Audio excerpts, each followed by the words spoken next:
नमस्कार बंधुসকল पुनर्बार स्वागतम जानाइছো মই ইমৰান।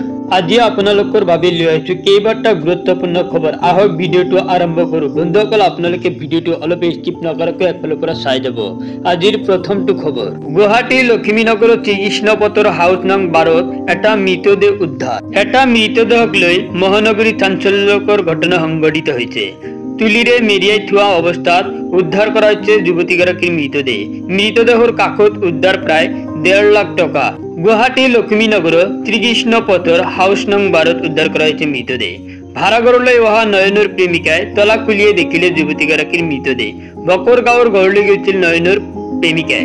ভাড়াতীয়া নয়ন দাসে ভাড়াঘৰটোলৈ আনিছিল অন্য এগৰাকী যুৱতী। 1,47,000 টকা, 67 গ্ৰাম ড্ৰাগছৰ লগতে 4টা খালী কণ্টেইনাৰ।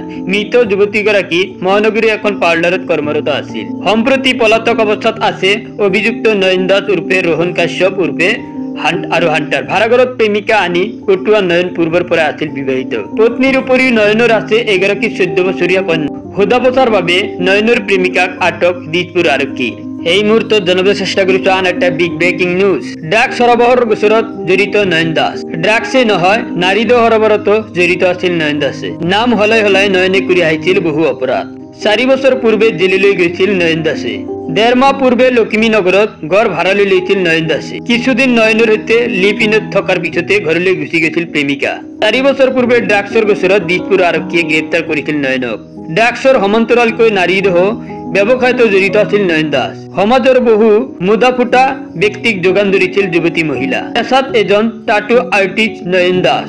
বহু বছৰ পূৰ্বে নয়ন দাসক এৰি থৈ গুচি গৈছিল পত্নীয়ে। আজি সময়ে 13 বছৰীয়া কন্যাক লগ ধৰিবলৈ গুৱাহাটীলৈ আহে পত্নীয়ে। ভেটাপাৰাত নয়ন দাসৰ পিতৃৰ আছে এখন ফাৰ্নিচাৰ দোকান। বন্ধুসকল, আপোনালোক যদি ভিডিঅ'টোত এতিয়ালৈকে লাইক কৰা প্লিজ এটা লাইক কৰি দিয়ক আৰু এনেকুৱা ধৰণৰ নতুন নতুন ভিডিঅ' সদায় পাই থাকিবৰ বাবে চেনেলটো ছাবস্ক্ৰাইব কৰি কাষত থকা বেল আইকনটোত অল প্ৰেছ কৰি ৰাখক। এই মুহূৰ্তত জনাবলৈ চেষ্টা কৰিছো আন এটা ভয়ংকৰ খবৰ। পুনৰ দৰ্শনৰ বলি যুৱতী চিকিৎসক। তুলিৰে মেৰিয়াই থোৱা অৱস্থাত উদ্ধাৰ হৈছিল মৃতদেহ। যুৱতী চিকিৎসকক বাৰম্বাৰ ধৰ্ষণ কৰিছিল আৰক্ষী বিষয়াই। হোটেলৰ বন্ধ কোঠাত উদ্ধাৰ যুৱতী চিকিৎসকৰ মৃতদেহ।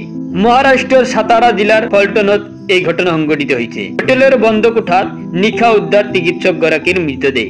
হাতৰ তলুৱাত লিখি থৈ গৈছে সুইচাইড নোট। এছআই গোপাল বদনে আৰু ভাড়াঘৰৰ মালিক প্ৰশান্ত বেংকাৰে এই কাণ্ড সংঘটিত কৰিছিল। যুৱতীগৰাকীৰ কাষত উদ্ধাৰ 4 পৃষ্ঠাৰ আন এক সুইচাইড নোট। এছআই গোপাল বদনে যুৱতীগৰাকীক 4 বাৰ দৰ্শন কৰাৰ অভিযোগ। পিএম ৰিপৰ্ট হাল সলনি কৰিবলৈ চিকিৎসকগৰাকীক দিছিল হেঁচা। বদনে আৰু বেংকাৰে কৰা হাৰাশাস্তিৰ কথা জনাইছিল পৰিয়ালক। অভিযুক্ত গোপাল বদনে আৰু প্ৰশান্ত বেংকাৰৰ বিৰুদ্ধে দিছিল গোচৰ। সাতাৰাৰ ফলটন উপজিলা হাস্পাতালত কৰ্মৰত আছিল যুৱতীগৰাকী। দুৰ্নীতিগ্ৰস্ত বদনে অভিযুক্তৰ ভুৱা প্ৰমাণপত্ৰ উলিয়াবলৈ হেঁচা দিছিল। হয় ভাবুকিতে শান্ত নাথাকি বাৰম্বাৰ দৰ্শন কৰিছিল যুৱতীগৰাকী। সাংসদ আৰু এছআই গোপাল বদনৰ বিৰুদ্ধে আৰক্ষীয়ে নললে কোনো ব্যৱস্থা। প্ৰশান্ত বেংকাৰে যুৱতীগৰাকীক মানসিক হাৰাশাস্তি কৰি অহাৰ অভিযোগ।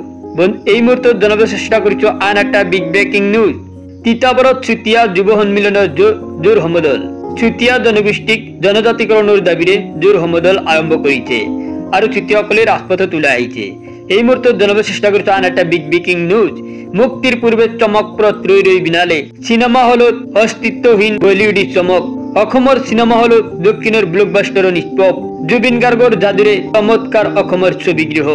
জুবিন গাৰ্গৰ যুগীয়া পৰিকল্পনাৰ ফচল ৰৈ ৰৈ বিনালে। এতিয়া ৰাইজ সাজু জুবিনৰ ছবিখন চাবলৈ। ৰৈ ৰৈ বিনালেৰ টিম মুম্বাইত সাজু চিনেমাৰ শুভ মুক্তিৰ বাবে। জুবিন গাৰ্গে নিৰ্ধাৰণ কৰি থোৱা 31 অক্টোবৰতে প্ৰদৰ্শিত হ'ব আকাংক্ষিত চিনেমাখন। মুক্তিৰ পূৰ্বে টিকট বিক্ৰীৰ অভিলেখ। ছবিখনৰ প্ৰথম দিনাৰ সকলো টিকট ইতিমধ্যে বিক্ৰী কৰা হৈছে। 31 অক্টোবৰৰ পৰা অসমত চলিব কেৱল ৰৈ ৰৈ বিনালে ছবিখন। দক্ষিণৰ জনপ্ৰিয় ছবি কান্তাৰকা কচেৰি পেলালে ছবিখনে। মহানগৰীৰ অধিকাংশ ছবিগৃহত এই সপ্তাহলৈ হাউচফুল। মেট্ৰিক চিনেমাই 12টা দৰ্শনী। গ্ৰেণ্ড ৰয়েল চাইনিজে 11টা দৰ্শনীৰ ব্যৱস্থা কৰিছে।